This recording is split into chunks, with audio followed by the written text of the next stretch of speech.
کتابی نوبتی که در صحیفه 1000 کتاب معلومات میدیم، کتابی کرامت الله میرزا تحت عنوان سوار اسب سفید.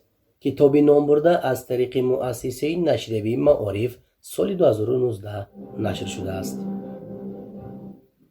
کتابی نام برده از طریق مؤسسه نشریه معارف سال 2019 نشر شده است.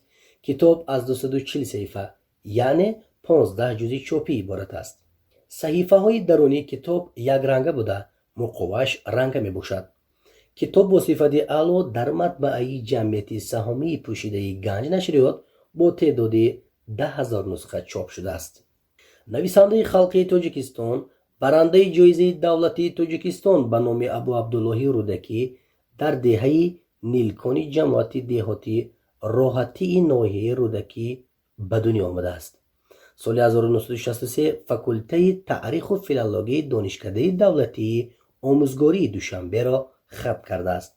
مؤلف رمان‌های در آرزوی پدر، نشان زندگی، ستاره‌های پس ابر، مرگ بیگناه، قصه های شنبه در کبودجر، درد عشق، معاش اول و حکایه های زیاد می باشد.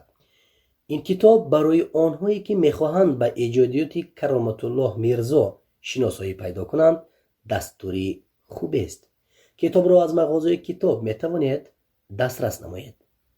این بود معلوماتی مختصر درباره کتاب کرامت الله میرزا تحت عنوان سوار اسب سفید.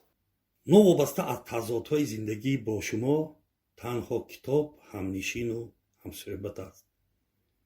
زیرا یگانه دوستی که شما را فریب نمیدهد و بی آزار است این کتاب می باشد. کتاب خوانید و با ما باشید. پخش نمودن تومچی قید را فراموش نکنید. خیر دوستان عزیز، تا نشری نوبتی صحیفه 1000 کتاب.